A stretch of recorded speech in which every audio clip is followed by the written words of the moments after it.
Hello नमस्कार दोस्तों, welcome to our YouTube channel. और झारखंड जीके का हम लोग एक सीरीज देख रहे थे, और जो आपका ये चैप्टर का नाम था वो है झारखंड की सांस्कृतिक स्थिति। झारखंड की सांस्कृतिक स्थिति से पहले जो है हम लोग झारखंड की सामाजिक स्थिति देखे थे। मीन्स झारखंड में किन किन समाज के लोग रहते हैं, किनका संख्या कितना है और किनका स्थिति क्या है वो देखे थे।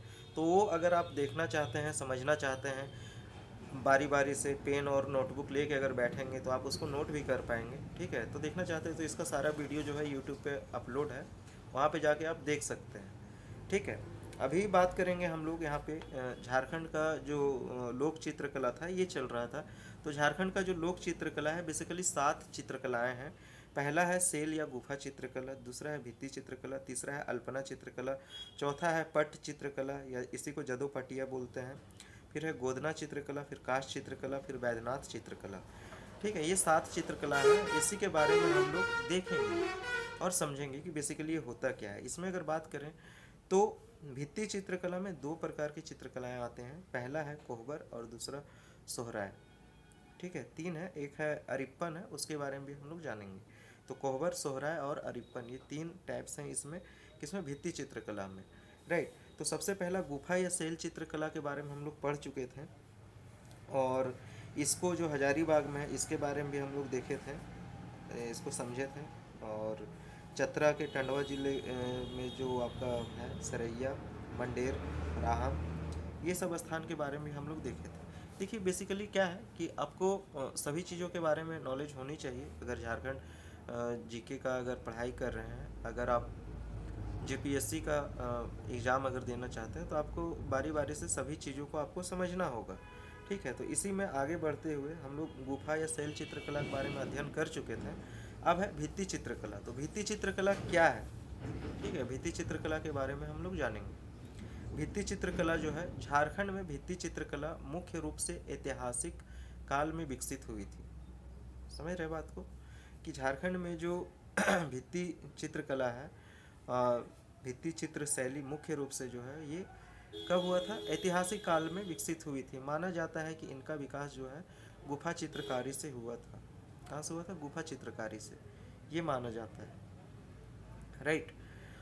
और उसके बाद अगर इसमें बात करें आगे, तो संथाल आदिवासियों में भित्ति चित्रकला की परंपरा जो है काफ़ी समृद्ध है, और इसके मिथकों, अलंकारों और सज्जा कार्यों में बेहतरीन मानवीय बोध दिखता है। जैसे अगर बात किया जाए कि चित्रकला में वे क्या बनाते थे, है ना, चित्रकला में क्या बनाते थे, तो जो भी वो चित्रकला बनाते थे, अगर उस चित्र को अगर आप उसको फील कीजिएगा, महसूस कीजिएगा, तो आपको दिखेगा कि एक्चुअली वो चित्र का मीनिंग क्या है, चित्र क्यों है। ठीक है, अभी एआई के ज़माने में क्या है कि लोग कोई भी फ़ोटो डालते हैं और उसका जो अलग अलग प्रकार से जनरेट कर सकते हैं। बट उस टाइम में क्या था कि सारी चीज़ें जो थी वो रॉ थी। रॉ मतलब एकदम, मीन समझ लीजिए कि अभी अभी बना है। तो वो चीज़ें जो बनती थी उसका जब आप अध्ययन करोगे तब आपको एक्चुअल मीनिंग पता चलेगा। क्योंकि उस समय पेंट और ब्रश तो होता नहीं था, ब्रश को कुच्ची बोलते थे, तो उसी से वो पेंटिंग करते थे। ठीक है, जो पेंट के लिए कलर का यूज होता था वो क्या होता था? पत्ता जो है उसका रस होता था, फूल का रस होता था। ठीक है, तो ये सब को अच्छे से मिक्स करके वो क्या करते थे, इस चीज़ को प्रिपेयर करते थे और फिर पेंटिंग बनाते थे दीवारों में। बहुत बार तो दीवार में जो पेंटिंग बना हुआ रहता था, चित्र जो बने हुए रहते थे, वो क्रेविंग किया जाता था। क्रेविंग मतलब उसको खुरच खुरच के उसको पेंटिंग बनाया जाता था। राइट। आगे इसमें अगर देखें तो संथाल समुदाय अपने भित्ति चित्रण के इतिहास में अपनी प्राचीन स्थली चाय चंपागढ़ का उल्लेख करते हैं। चाय चंपागढ़ का उल्लेख जो है, और अगर बात किया जाए तो इसका जो संदर्भ है सिंधु घाटी सभ्यता से भी होता है। ठीक है, जोड़ते हैं इसको। मीन्स आप सोच के देखें कि झारखंड का जो इतिहास है वो आपके सिंधु घाटी सभ्यता से भी देखने को मिलता है। जबकि सिंधु घाटी सभ्यता जो है आपके प्राचीनतम सभ्यताओं में से एक है।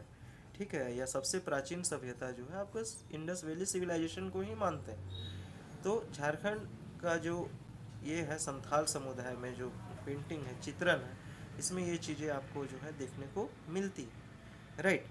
अब इसमें आगे बढ़ें और आगे बढ़ने के साथ हम लोग देखते हैं कि संथाल भित्ति में जो चित्र बनाया जाता था, इसमें क्या होता था, क्या चीज़ें इसमें होती थी। ठीक है, तो चित्रों में फूल, लता, पौधा, मोर, मछली और अनेक प्रकार के जो बॉर्डर्स होते हैं, मीन्स किनारा जो है वो बनाया जाता था उस समय, और कुछ ज्योमेट्रिकल फिगर्स होते थे वो बनाए जाते थे, जो काफ़ी ही रचनात्मक और सृजनात्मक जो तरीके से है वो चित्रण किया जाता था। फूल, पत्ती, लता का आलेखन इनके भित्ति चित्रों में खूब पाया गया है। ठीक है ना, फूल बनाते थे, पत्ता बनाते थे, लता बनाते थे। अभी भी देखोगे आप तो हमारे टाइम में क्या होता था, जब बच्चे रहते थे हम लोग ना फूल बनाते थे कॉपी में। ठीक है, फूल बनाते थे, पत्ती बनाते थे, राइट। ठीक है, कोई एक आदमी होता था वो घर बनाता था, एक बच्चा घर बनाता था, चारों तरफ पहाड़ होता था और बीच से वो स्पाइरल पाथ होता था, राइट। तो ये सब चीज़ें हैं जो आपको देखने को मिलती है। इस कारण से क्या है कि झारखंड का जो इतिहास है बहुत ही महत्वपूर्ण हो जाता है, राइट। अब इसमें आगे बढ़ें और देखें हम लोग कि भित्ति चित्रण है ना। भित्ति चित्रण क्या है? भित्ति चित्रण में सामान्यतः मिट्टी के रंग का विभाजन किया जाता था और आकृति और डिजाइन के अनुसार रंग विभाजन होता था। संथाल परगना क्षेत्र में हरा, नीला, लाल और काले रंग का, जबकि छोटा नागपुर में हरा, नीला, लाल और सफ़ेद, पीला रंग का प्रयोग किया जाता था। ये जो मैं कलर आपको बताया हूँ, संथाल परगना क्षेत्र में हरा, नीला, लाल और काले रंग का प्रयोग होता था डिजाइन बनाने में, जबकि छोटा नागपुर में देखें तो यहाँ भी हरा, नीला, लाल होता है, सफ़ेद और पीला, यहाँ काला नहीं है। ठीक है, और संथाल परगना क्षेत्र में अगर बात किया जाए तो वहाँ पे पीला नहीं है। ठीक है, तो इस तरह से आप इसको समझने का प्रयास कर सकते हैं। पूछा जाएगा छोटा नागपुर और संथाल परगना में जो कलर का यूज होता था, रंग विभाजन में यूज होता था, वो बेसिकली किन किन रंगों का फ़र्क होता था उसमें। तो कौन सा रंग हो गया, सफ़ेद और काला रंग का फ़र्क होता था, ब्लैक एंड वाइट। ब्लैक जो है संथाल परगना में यूज होता था और सफ़ेद जो है छोटा नागपुर में यूज होता था। ठीक है, और इसके साथ आप येलो कलर भी जोड़ सकते हैं, राइट।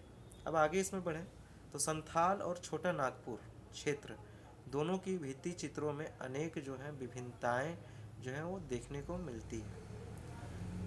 प्राचीनता का भाव संथाल के भित्ति चित्रों में, तो वहीं आधुनिकता का भाव जो है छोटा नागपुर के चित्रों में दिखाई देता था। अगर बात किया जाए कि पुराने चित्र जो बनाए जाते थे संथाल परगना में, और थोड़ा सा मॉडर्न टाइप का जो चित्र होता था वो कहाँ बनाया जाता था, छोटा नागपुर। संथाल क्षेत्र में भित्ति चित्रों में रंग और समतलपन की प्रधानता होती थी, राइट।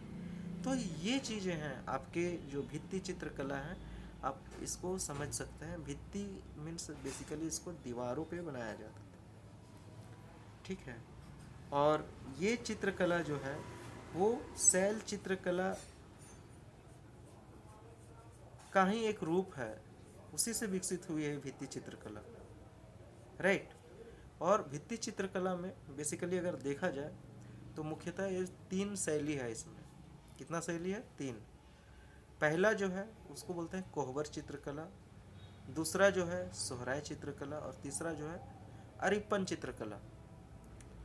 तो कोहबर चित्रकला और सोहराय चित्रकला के बारे में हम लोग जानेंगे अगले वीडियो में, और अरिपन चित्रकला के बारे में भी हम लोग ट्राई करेंगे समझने का। देखते हैं जिस प्रकार से कमेंट्स आते हैं, अगर कमेंट रहा कि अरिपन के बारे में भी बताइए तो अरिपन चित्रकला के बारे में भी हम लोग अध्ययन करेंगे, राइट। और इसी के वीडियो को अंत करते हुए मिलते हैं नेक्स्ट वीडियो में। तब तक के लिए जय हिंद, वंदे मातरम।